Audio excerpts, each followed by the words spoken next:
ওয়ালাইকুম রহমতুল্লাহ। প্রিয় দাখিল পরীক্ষার্থী ভাই ও বন্ধুরা, আজ আমরা বাংলাদেশ অনলাইন আলিয়া মাদ্রাসার পক্ষ থেকে একটি গুরুত্বপূর্ণ সিকিউ তথা সৃজনশীল তোমাদের সামনে নিয়ে এসেছি। সৃজনশীলটি করা হয়েছে দাখিল বোর্ড 2023 থেকে। চলো আগে প্রশ্নটি আমরা ভালো করে বুঝে নিই। এখানে তিনটি মান আছে। P equal cos x plus sine x, Q is equal cos x minus sine x এবং R is equal 2 into sine square theta plus 3 cos square theta. এবং আমাদের কাছে ক নাম্বার প্রশ্ন চেয়েছে cosec theta plus cot theta equal 3/2 হলে cosec theta minus cot theta এর মান নির্ণয় করো। এটা ক নাম্বার যে প্রশ্ন চেয়েছে এটা উদ্দীপকের সাথে কোনো মিল নেই। সো আমরা ক নাম্বারটা প্রথমে সমাধান করছি। ক নাম্বারের সমাধান হলো, প্রথমে আমরা লিখে নিচ্ছি দেওয়া আছে, যা দেওয়া আছে তা লিখে নিলাম। Cosec theta plus cot theta is equal 3/2। তারপরে আমরা অনুপাতের একটা সূত্র ফালাই দিব, কসেক স্কোয়ার থিটা মানে কস স্কোয়ার থিটা সমান 1। এই সূত্রটা আমরা মুখস্থ করেছি এবং আমাদের জানা আছে। যদি তোমরা কেউ সূত্র সম্পর্কে কোনো ধারণা কম থাকে তবে তোমরা আমাদের নক দিবে, আমরা তোমাদের সূত্র নিয়ে আরেকটা ক্লাস নিব ইনশাআল্লাহ। এরপরে আমরা cosec square theta minus cos square theta equal 1, cosec square theta এবং কস স্কোয়ার থিটাকে আমরা এ স্কোয়ার মাইনাস বি স্কোয়ারের মতো বানাবো, কারণ আমাদের একটা সূত্র জানা আছে, a square minus b square equal a plus b into a minus b. সুতরাং আমরা যখন cosec square theta minus cos square theta সমান এ স্কোয়ার মাইনাস স্কোয়ার ফাইলে, তাহলে আমাদের আসবে cosec square theta plus cosec theta plus cot theta into cosec theta minus cot theta. এটা a square minus b স্কোয়ারের সূত্রটা আমরা ফেলেছি a plus b into a minus b. দেখো তোমরা দেখতে পাচ্ছ cosec theta plus cot theta এইটার মান এখানে দেওয়া আছে 3/2। উদ্দীপক আমাদের প্রশ্নে দেওয়া ছিল 3/2, আমরা এই মানটা বসাবো এই স্থানে। সুতরাং আমাদের তারপরে আছে cosec theta minus cot theta. আমাদের cosec theta minus cot theta এর মানটা সহজেই পেয়ে যাব। আমরা যখন 3/2 কসেক থিটা প্লাস কট থিটার জায়গায় 3/2 বসানোর পর এই মানটা সমানের অন্য পাশে যখন নিয়ে যাব তখন এই মানটা গুণ ছিল, যেহেতু এই পাশে যে ভাগ হয়ে যাবে, ভাগের কারণে আমরা জানি ভাগ হলে আমরা গুণনটাকে উল্টিয়ে দিতে পারি, উল্টিয়ে দিলে গুণন হয়ে যাবে। সুতরাং cosec theta minus cot theta সমান 2/3। এটা এই পর্যন্ত লিখলেই এনাফ। এখন আমরা খ নাম্বার সমাধান করব। চলো খ নাম্বার দেখে আসি। খ নাম্বার প্রশ্নটা আগে ভালো করে বুঝতে হবে তোমাদের। খ নাম্বার দেওয়া আছে R is equal 2 sine square theta plus 3 cos theta. এখন এটা উদ্দীপকে দেওয়া ছিল। এখন আমরা খ নাম্বারে প্রশ্ন করা হয়েছে আর ইজ ইকুয়াল 3 হলে থিটা এর মান নির্ণয় করো। এই মানটা নির্ণয় করার জন্য আমাদের সর্বপ্রথম বুঝতে হবে, এই শর্তটা আমাদের সুন্দর করে বুঝতে হবে, যেখানে থিটা সূক্ষ্মকোণ। সূক্ষ্মকোণ কাকে বলে? সূক্ষ্মকোণ বলা হয় 0 ডিগ্রি এর চেয়ে বড় এবং 0 ডিগ্রি এর চেয়ে বড় এবং 90 ডিগ্রি এর চেয়ে ছোট কোণকে সূক্ষ্মকোণ বলা হয়। যদি আমাদের 0 ডিগ্রিও হয় তবে সেই কোণটা সূক্ষ্মকোণ হবে না। এবং 90 ডিগ্রি হলো সমকোণ, এবং 90 ডিগ্রির নিচে 89 ডিগ্রি যদি হয় তবে সেটা সূক্ষ্মকোণ হবে। সো আমরা সমাধানে দেখি। প্রথমে যা দেওয়া আছে তা লিখে নিব। দেওয়া আছে আর এর মান লিখব। প্রথমে আমরা যেটা লিখব, উদ্দীপকে যেটা দেওয়া আছে সর্বপ্রথম আমরা ওই মানটা সর্বপ্রথম লিখব। উদ্দীপকে যে মানটা দেওয়া আছে 2 sine square theta plus 3 cos square theta, এই মানটা প্রথমে লিখব। তারপরে দেখো প্রশ্নেতে আর এর মান আরেকটা দেওয়া আছে 3, সুতরাং আর এর মান এবং দিয়ে সেরে আর এর মান 3 লিখব। লেখার পরে আমরা দুইটা আর এর মান এ আর এর জায়গায় এ আর এর মানটা লিখে দিব। এখন এ আর এর মানটা লিখে দেওয়ার পরে আমাদের নিচে সুতরাং দেওয়ার পরে এই মানটা এসেছে, এবং এই মানকে আমরা কি করব, তোমরা দেখতে পাচ্ছ সাইনের উপরে স্কোয়ার আছে, যে মান স্কোয়ার আছে সেটাকে ভাঙাবো, যেটার উপরে স্কোয়ার নেই সেটাকে ভাঙানোর চেষ্টা করব না, কারণ তাহলে অঙ্কটা ক্রিটিক্যাল হয়ে যাবে। সুতরাং যেটা স্কোয়ার আছে আমরা জানি sign square theta is equal 1 minus cos square theta. এই মানটা আমাদের মুখস্থ আছে। যদি তোমাদের কারো সূত্র সম্পর্কে কোনো সমস্যা থাকে তবে তোমরা আমাদের নক দিতে পারো, তাহলে আমরা সূত্রের উপর আরেকটা ক্লাস নেব ইনশাআল্লাহ।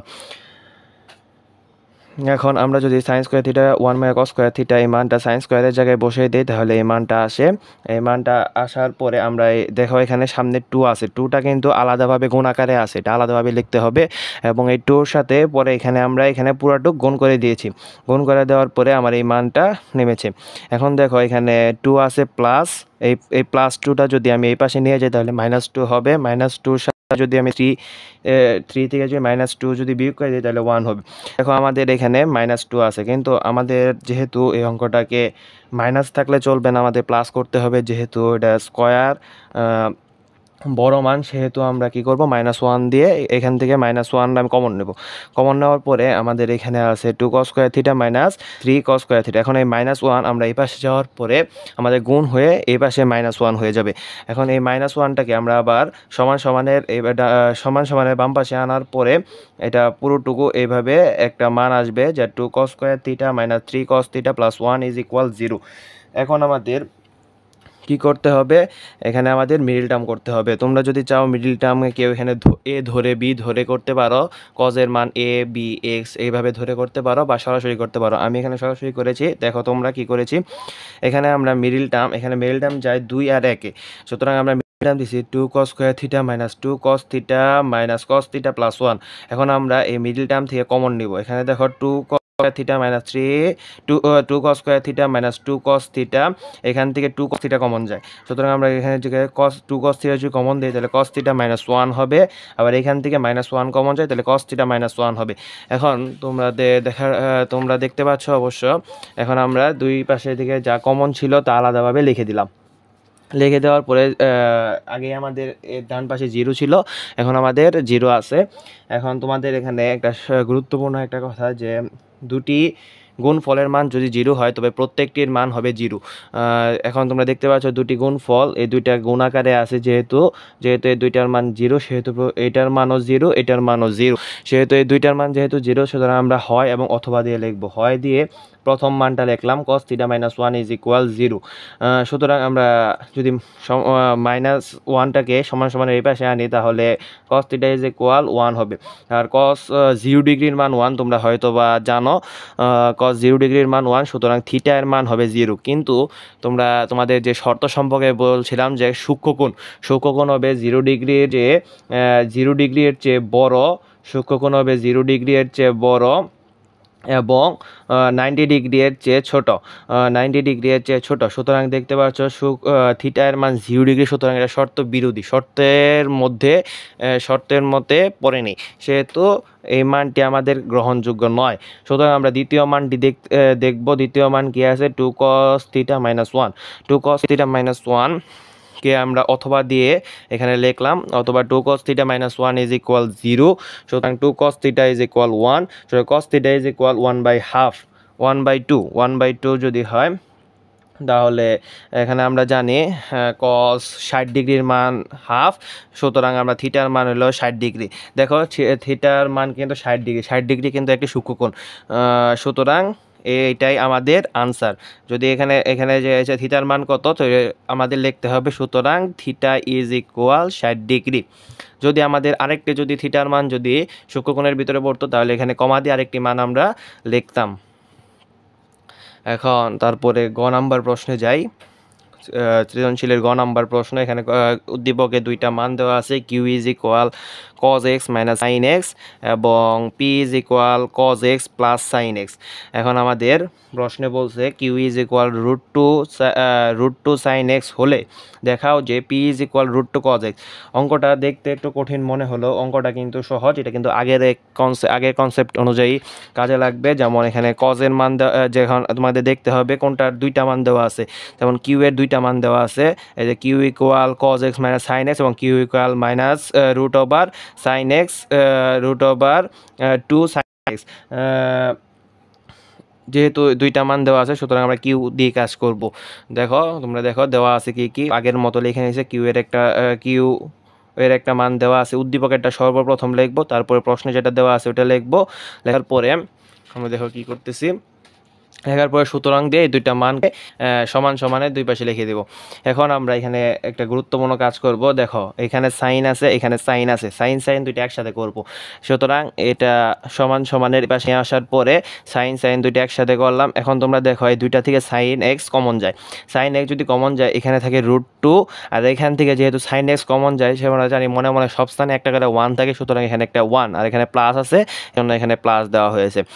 এখন তোমাদের দেখো প্রমাণে দেখো কি প্রমাণ করে বলছে √2 cos x, সুতরাং cos x এর সামনে আমাদের √2 আনতে হবে। এখন যদি আমরা cos x এর সামনে √2 আনি তাহলে আমরা উভয় পক্ষে এর বিপরীত চিহ্ন দ্বারা গুণন করব। যেমন এখানে আছে √2 + 1 থাকলে √2 - 1 দিয়ে উভয় পক্ষে গুণন করব, আর যদি এখানে √1 থাকতো তবে √2 + 1 দিয়ে আমরা উভয় পক্ষে গুণন করব, মানে এটার বিপরীত চিহ্ন দিয়ে আমরা উভয় পক্ষে গুণন করব। দেখো এটার উভয় পক্ষে এটা যেহেতু প্লাস আছে আমি মাইনাস দিয়ে উভয় পক্ষে গুণন করে দিয়েছি,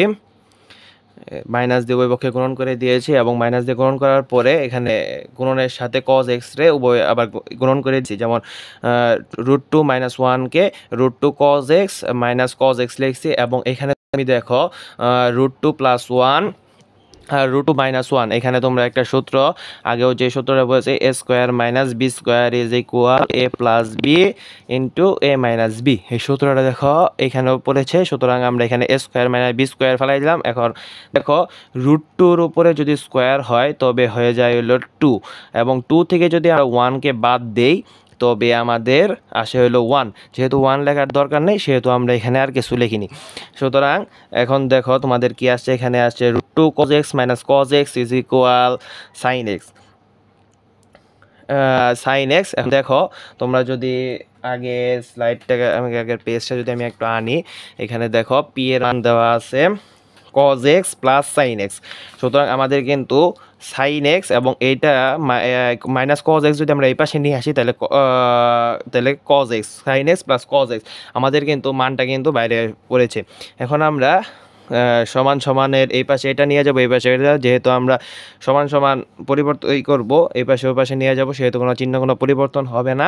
সুতরাং আমরা এখানে বসাই দিলাম cos x + sin x, যেহেতু এখানে প্লাস আছে সেহেতু আমরা যে কোনোভাবে চিহ্নটা বসাইতে পারি। এখানে এটা p এই মানটা বসাই দিলাম, এবং √2 cos x যে মানটা আমার এসেছে বাইর হয়েছে এই মানটা আমি এখানে বসিয়ে দিলাম। দেখো তোমরা দেখো প্রশ্নের সাথে আমাদের যেটা দেখাতে চেয়েছে কিন্তু আমাদের মিলে গেছে। সুতরাং আমাদের এই অঙ্কটি শেষ। আমরা কিন্তু দাখিল 2023-এর একটি গুরুত্বপূর্ণ অঙ্ক কিন্তু সলভ করে ফেলেছি। এই অঙ্কটি কিন্তু দাখিল বোর্ডের প্রতিবারই এসে থাকে এবং এই নিয়মের অঙ্ক প্রতি বছরই এসে থাকে। সো তোমরা এটা ভালোভাবে দেখবে। আজকে এই পর্যন্তই, সবাই ভালো থেকো, আসসালামু আলাইকুম।